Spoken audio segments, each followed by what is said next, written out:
Bible అంటే ప్రతి వాడికి చెమటలు పట్టాలి. మళ్ళా చెప్తున్నాను, ఎవడైనా బైబిల్ జోలికి వచ్చాడో ఖబర్దార్. సమాజాన్ని బాగు చేయడానికి ఇన్ని మాటలు మాట్లాడుతున్నానే, నేను వ్యవస్థను బాగు చేయడానికి ఇన్ని మాటలు మాట్లాడుతున్నానే. క్రైస్తవ ఛానల్స్ ఉన్నాయి, శుభవార్తట, ఆరాధనట, రక్షణట, అదట ఇదట. వీళ్ళేవైనా క్రైస్తవ్యం ఎంత గొప్పదో అని ఈ ఛానల్స్, ఈ క్రిస్టియన్ ఛానల్స్ అని చెప్పుకునే ఈ ఛానల్స్ వాడు ఎవడైనా ఏ రోజైనా కెమెరా పట్టుకొచ్చి నా దగ్గరికి వచ్చాడేమో అడగండి. వాడు దేవుడు లేడనే ఒక నాస్తికుడు ఇచ్చినటువంటి ఆ మాట ఆడు న్యూస్ ఇస్తున్నారే. దేవుడు ఉన్నాడని మీరైనా చెప్పండి, పీడి సుందరరావు గారు మీరైనా చెప్పండి దేవుడు ఉన్నారని. ఏ ఒక్క మీడియా, క్రిస్టియన్ మీడియా వాడైనా కెమెరా పట్టుకొని వస్తాడని ఎదురు చూశానండి, ఒక్కడ రాలేదు. దేవుని పిల్లలారా ఆలోచించండి. ఈ ఆవేశం నాకు ఎందుకుందో తెలుసండి, నా దేవుణ్ణి విడిచిపెట్టేశారండి. లోకాన్ని కలిగించిన ద ఒరిజినల్ క్రియేటర్ వాళ్ళు విడిచిపెట్టేశారండి. బైబిల్ని వదిలేశారండి వాళ్ళు. హెబ్రీ 11:3 కనబడే పదార్థంతో వస్తుంది ప్రపంచంలో. ప్రతి సైంటిస్ట్ గుర్తుంచుకోవాలి. మొగతొన్న ఉన్న ఏ సైంటిస్ట్ అని పిలక పట్టుకుని మరి తీసుకురండి వేదిక మీదకి, ఉతికేస్తాను. వాడికి ఎన్ని డిగ్రీలున్నా. బాగా వినాలి మీరిది. విశ్వ ఛానల్ అండి ఇది, నెట్ ఛానల్. అది ఎవడు సరైన దొరుకుతాడని చూస్తున్నానండి. వచ్చాడా ప్రపంచానికి ఓడించి అప్పగిస్తాను బాహాటంగా, ఓడించి ప్రపంచానికి బాహాటంగా అప్పగిస్తాను. ఎవడు దొరుకుతాడని చూస్తున్నాను. చూడండి హెబ్రీ 11:3 దృశ్యమైనవి కనబడేడు పదార్థముల చేత నిర్మింపబడలేదని దేవుడు చెబుతున్నాడండి. ఒరే, మీకు సూర్య చంద్ర నక్షత్రాలు కనబడుతున్నాయి కదా, మీలాగా నేనేమైనా ఐరన్, ఇసక, సిమెంట్ తెచ్చాను అనుకున్నారా?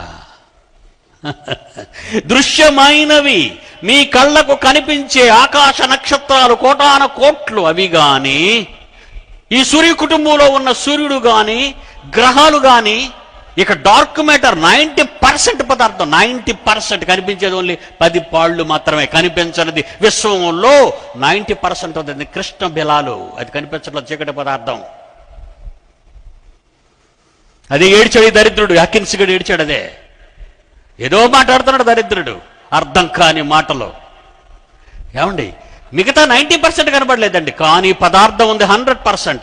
100% ఈ కనిపించే ఈ పదార్థం అంతా దేవుడు ఎలా చేశాడటండి? కనబడేడు పదార్థముల చేత చేయబడలేదు. కనబడేడు పదార్థముల చేత చేయబడలేదు. మీరు ఇల్లు కట్టుకోవడం సిమెంట్ కావాలి, ఇసుక కావాలి, ఇటుక కావాలి, రాయి కావాలి, ఐరన్ కావాలి. మరి నేను కట్టడానికి అవన్నీ అవసరం లేదన్నాడు దేవుడు. ఎప్పటిదండి సైన్స్?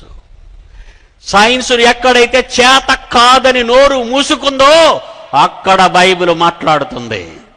జాగ్రత్తగా నోట్ చేసుకోవాలి ఈ పాయింట్. సైన్స్కి నాకు ఇది చేత కాదు బాబోయ్ మొర్రో అని సైన్స్ నోరు మూసుకున్న దగ్గర బైబిల్ గళం విప్పుతుంది. సైన్స్ నోరు మూసుకుంది. ఇక్కడ చెప్తున్నాడు పీడి సుందరరావు బైబిల్లోది ఏమని? హెబ్రీ 11:3 క్రీస్తు శకం 64-68లో శాస్త్రవేత్త బొడ్డు ఊడకముందు, ఈ నాసా ఇప్పుడు అంతరిక్ష పరిశోధన శాస్త్రవేత్తలకి ఒక్కడ కూడా బొడ్డు ఓడలేదు, అమ్మ కడుపు పుట్టలేదు. అప్పుడు చెప్తున్నాడు దేవుడు, క్రీస్తు శకం 64-68 సంవత్సరాల మధ్య కాలంలో మహానుభావుడు ఏమని రాయిస్తున్నాడు తండ్రి? ప్రపంచములు దేవుని వాక్యము వలనే నిర్మాణమైనవి. కనబడేడు పదార్థాల చేత ప్రపంచాలు నిర్మాణం అవలేదురా బేటే. నువ్వు చూస్తున్న విశ్వం ఉంది, కనబడే పదార్థాల చేత నిర్మింపబడలేదు. మరి ఎలా? ఒరే శాస్త్రవేత్త చెప్పరా, నీకేమైనా ఐడియా ఉంటే? ఐడియా అండి, నా ఐడియా ఏంటంటే బిగ్ బ్యాంగ్. ఈడేం చెప్పాడండి శాస్త్రవేత్త? బిగ్ బ్యాంగ్ అంటే ఏమని చెప్పాడు? ఈ విశ్వం లేకముందు ఎక్కడో ఒక ప్రేలుడు సంభవించింది, ఆ ప్రేలుడు వలన ఈ విశ్వం ఏర్పడింది. ఇది క్లుప్తంగా మీకు చెప్పాను. This is big bang theory అన్నాడు. ఇక్కడి నుంచి సైన్స్ ప్రారంభం. బిగ్ బ్యాంగ్ నుంచి సైన్స్ ప్రారంభం. బిగ్ బ్యాంగ్ ముందు నోరు మూసుకొని ఖాళీ.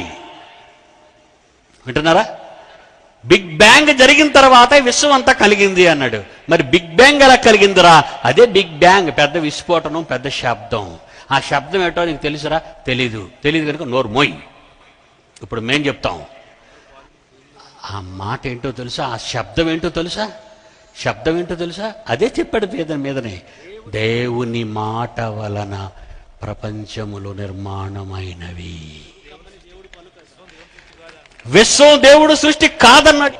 అసలు దేవుడే లేడన్నాడు. ఎవరి కొడుకని చచ్చిపోయాడు అనుకో, రోడ్డు మీద ఏమని నడుస్తుంది అంటే, తల్లి యాక్సిడెంట్ అయిపోయి లారీ కింద పడిపోయి ఏడ్చినప్పుడు ఒకసారి మీరు వెళ్ళి చూడండి ఏమని నడుస్తుంది అంటే, ఓ దేవుడా, ఊరు మీద ఎంతమంది తిరుగుతుండగా రోడ్డు మీద నా కొడుకే నీకు కావాల్సి వచ్చాడా అంటది. నీ కొడుకు ఎందుకు వచ్చాడు? ఊరు మీద కన్నాళ్ళు పిల్లల్ని బండి ఎలా తోలాలో వాళ్ళు చెప్తారు, జాగ్రత్త నాయన, జాగ్రత్తగా నాయన, రూల్స్ అండ్ రెగ్యులేషన్స్ పాటించి నెమ్మదిగా వెళ్ళినాయనని. కానీ నువ్వు అలా చెప్పలేదు. వీడి కాళ్ళు ఎగరేసి సెల్ ఫోన్ ఇలా షో మీద హ్యాండ్లు వదిలితే ఏ లారీ కిందకైనా పోతాడు. దేవుడి మీద ఎందుకు అభాండం వేయడం? నీ కొడుకు చచ్చాడండి, నీ దక్కన్నంత దేవుడిని ఎందుకు నింద వేస్తాను? ఇప్పుడు వినండి, బైబిల్ ఎలా కలిగింది? ఆది యందు దేవుడు భూమి ఆకాశములను సృజించాను. అంతేనండి, ప్రారంభమైంది. బైబిల్ ప్రారంభమైందండి. ఎలా సృజించాడనుంది కింద చెప్తాడు, వెలుగు కలుగుగాక. ఏమండి? ఆరిన నేల కనబడుగాక, భూమి మీద సకల జంతువులు కలుగుగాక, సముద్రములో మహామత్స్యములు వచ్చుగాక. మాటతో అది బ్యాంగ్, బిగ్ బ్యాంగ్, భయంకరమైన విస్ఫోటనం అనుకున్నాడు ఈ చేతకాని చెవట చూడక. చదివితే తెలిసింది ఆయన మాట ద్వారా కలిగింది ప్రకృతి అంతా అని. ప్రపంచములు దేవుని వాక్యముల నిర్మాణమైనవన్నీయు, అందును బట్టి మీకు కనిపించే దృశ్యమైనవి కనబడేడు పదార్థముల చేత నిర్మింపబడలేదని విశ్వాసము వలన తెలుసుకున్నాం. మన బైబిల్లో రాయబడింది. అమ్మయ్యా తెలిసిపోయింది అనుకున్నాం. ఏమండి, ఒక ప్రశ్న వేస్తానండి.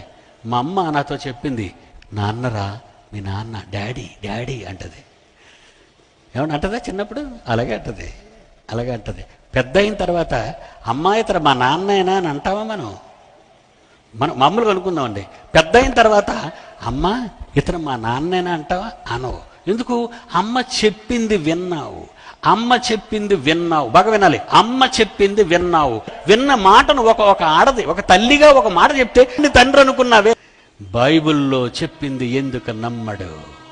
మీ డాడీ అని మీ నాన్నని నువ్వు నమ్ముతావా, నమ్మవురా? అది నా మొదటి ప్రశ్న. దానికి అదే వచ్చేస్తుందండి. ఆడ మాటల్లో ఏముందండి? దానికి అదే వచ్చేసింది. అంటే వీడికి తెలియదు, వీడికి తెలియదు కనుక దానికి అదే వచ్చేసింది. అంటే వీళ్ళ అమ్మ కడుపులో వాడికి ఆడే వచ్చేసాడు. అమ్మ లేకుండా బాబు లేకుండా ఏం తెలుసండి బైబిల్. ఒకవేళ ఈ నెల్లూరు పట్టణంలో ఏమండి సైన్స్ తరపున వాదించే ఎవడైనా మీస ఉంటే రేపు తీసుకొచ్చి నాకు అప్పగించండి. మహాజ్ఞానం బైబిల్లో ఉందండి. లోకము ఎరుగని, టైటిల్ ఏంటండి? లోకం ఎరుగని దేవుని మహాజ్ఞానం. అండ్ ఎంతకంటే ఎవడండి ప్రూవ్ చేస్తాడు?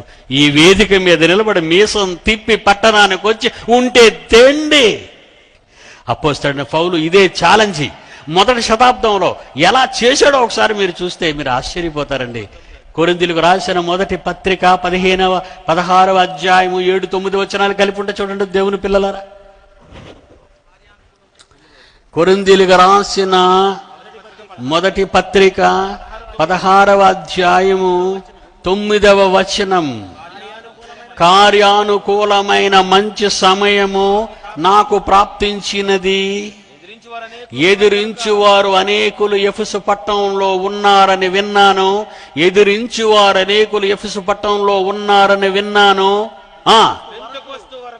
ఎదిరించువారు అనేకులు ఉన్నారు గనుక పెంతుకొస్తనే పండుగ దినము వచ్చినంత వరకు పౌలనే నేను మీసమున్న మగాడిగా ఇక్కడే నిలుచుంటాను. ఎదిరించిన వాడెవడైనా మీసం ఉంటే తీసుకురమ్మన్నాడండి పౌలు. చదవండి రిఫరెన్స్ మళ్ళా. ఏమండి, మనం పోటీలు ఛాలెంజ్లు చేయకూడదండి. ఉతికితే మనం ఉతికించుకోవాలని అంటారా? ఎవడన్నా మీ ప్రాపర్టీ పట్టుకెళ్ళిపోతే పోలీస్ స్టేషన్కి వెళ్తావు, కేసులు పెడతావు, లాయర్ల చుట్టూ తిరుగుతావు, బోల్ డబ్బులు ఇస్తావు, అక్కడికి వెళ్ళిపోతావు ఏంటి వాదించడానికి? నిన్ను సృష్టించిన నీ తండ్రినే కాదంటున్న ఈ మూర్ఖుల నోరు ముయ్యించటానికి నువ్వు ఆయనకు పుట్టినవాడు కాదా నాయన? నువ్వు నీ దేవునికి పుట్టిన దానివా కావా తల్లి? నేను క్రైస్తవురాలినని నీ తండ్రి పేరు చెప్పుకుంటున్నావే, మీ అన్నయ్య పేరు చెప్పుకుంటున్నావే. నేను క్రైస్తవుడని క్రీస్తు అన్నయ్య పేరు చెప్పుకుని తండ్రి పేరు చెప్పుకుంటున్నావే. నీ తండ్రి నన్నా నీ అన్న నన్నా నీకు బాధ లేదా? ఎదిరించువారు అనేకులు ఉన్నారు గనుక పెంతెకొస్తు అనే పండుగ దినము వచ్చినంత వరకు నేను ఎఫెసు పట్టణములో నిలిచి ఉంటానని ప్రకటన చేయమన్నాడు. ఎవడొస్తాడు రమ్మండి. అదే మాట పిడి సుందరరావు 21వ శతాబ్దంలో మళ్ళా అంటున్నాడు అదే మాట ఆ పౌలుకు తమ్ముడుగా. ఎదిరించువారు ఒకవేళ ఉంటే, ఉండరు నాకు తెలుసు, రారు నాకు తెలుసు, ఒకవేళ ఉంటే తీసుకురండి. లోకమెరుగని దేవుని మహాజ్ఞానం ఏంటో నిరూపిస్తారు. దేవుడే లేకుంటే శూన్యంలో ఏది నిలువదే, దేవుడే చేయకుంటే శూన్యంలో భూమి నిలువదే.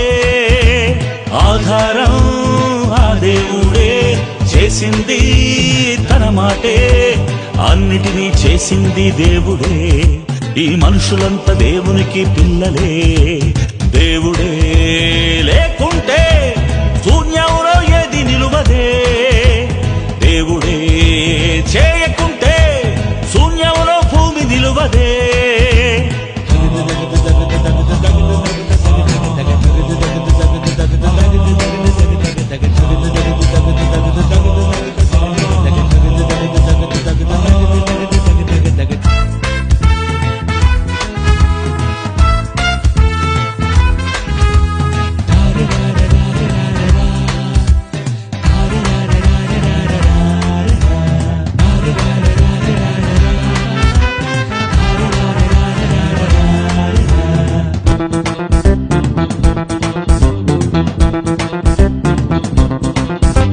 సృష్టికర్త తప్పకుండా ఉంటాడు, ఆ సృష్టికర్త దేవుడే అవుతాడు.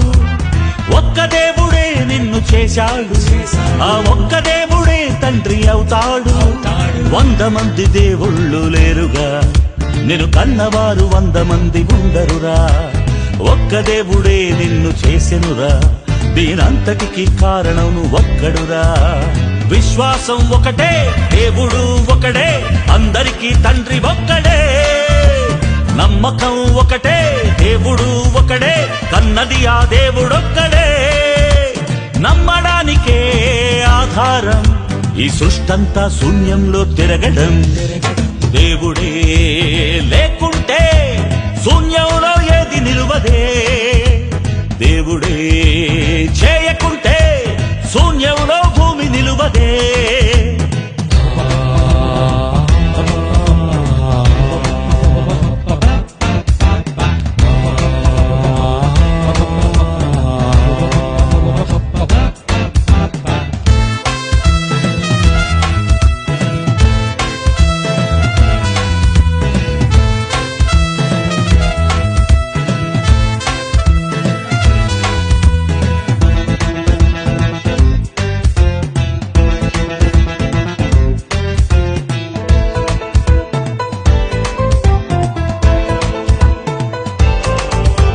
కుటుంబంలో పిల్లలెందరుంటారు, ఆ పిల్లలకు తండ్రి ఒక్కడుంటాడు. కుటుంబంలో పిల్లలెందరుంటారు, ఆ పిల్లలకు తండ్రి ఒక్కడవుతాడు. తండ్రులు ఉన్నారని చెప్పుకోరు, ఏ పిల్లలు తండ్రిని మార్చుకోరు. తండ్రులు ఉన్నారని చెప్పుకోరు, తన తండ్రిని పిల్లలు మార్చుకోరు. కుటుంబానికొకడే, మొదటి మనిషికొకడే, అందరికీ తండ్రి ఒక్కడే. కన్న తల్లి ఒకటే, కన్న తండ్రి ఒకడే, అందరికీ దేవుడొక్కడే. నమ్మాలి అందరూ ఒక దేవునినే, ప్రతి మనిషి పిలవాలి ఒక్క తండ్రి అనే. దేవుడే లేకుంటే శూన్యంలో ఏది నిలువదే, దేవుడే చేయకుంటే శూన్యంలో భూమి నిలువదే. ఆధారం ఆ దేవుడే, చేసింది తన మాటే, అన్నిటినీ చేసింది దేవుడే. ఈ మనుషులంతా దేవునికి పిల్లలే. దేవుడే లేకుంటే శూన్యంలో ఏది నిలువదే, దేవుడే